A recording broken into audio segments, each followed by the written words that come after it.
అమ్మవారికి 21వ తేదీ నాడు బోనాలు ఆదివారం గురువ్యాస పౌర్ణమి రోజు సమర్పించుకునేది జరుగుతూ ఉంది.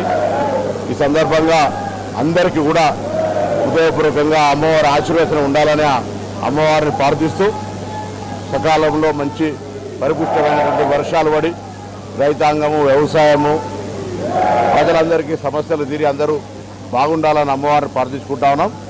ఈ యొక్క హైదరాబాద్ జంట నగరాలకు సంబంధించే కాక కొన్ని వందల సంవత్సరాల నుంచి వస్తున్నటువంటి ఒక చారిత్రాత్మకమైనటువంటి సాంప్రదాయమైనటువంటి సంస్కృతికి అద్దం పట్టే ఈ బోనాల పండుగను ప్రతి ఒక్కరూ జరుపుకుంటారు. ఈ జరుపుకునేటువంటి సందర్భంలో ఎక్కడ కూడా ఇబ్బంది రాకుండా ప్రభుత్వం అన్ని చర్యలు తీసుకున్నప్పటికీ ఈరోజు ఇక్కడ మళ్ళీ 28 నాడు లాల్ దర్వాజాలో జరిగేటువంటి ఉత్సవాలు కావచ్చు, దాని తర్వాత పలహార బండ్లు కావచ్చు, మిగతా రంగం కావచ్చు, అంబారీ కావచ్చు, అన్ని కార్యక్రమాలు విజయవంతం కావడానికి అక్కడ ఉన్నటువంటి ఇక్కడ స్థానికంగా ప్రజలు, ఎందుకంటే బయట జిల్లాల నుంచి కూడా అందరూ వస్తూ ఉన్నారు.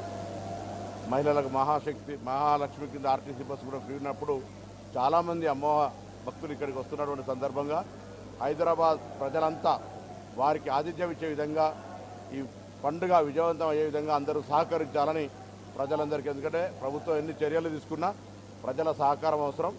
ఆ విధంగా అందరి సహకారాన్ని ఈ సందర్భంగా కోరుతూ అందరికీ శుభం జరగాలని అమ్మవారిని ప్రార్థిస్తాం.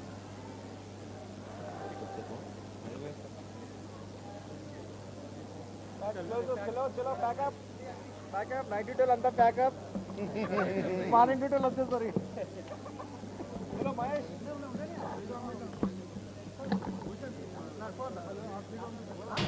వెళ్ళిపోదాం. ఇది ఎందుకు ఇక్కడ ఉంటే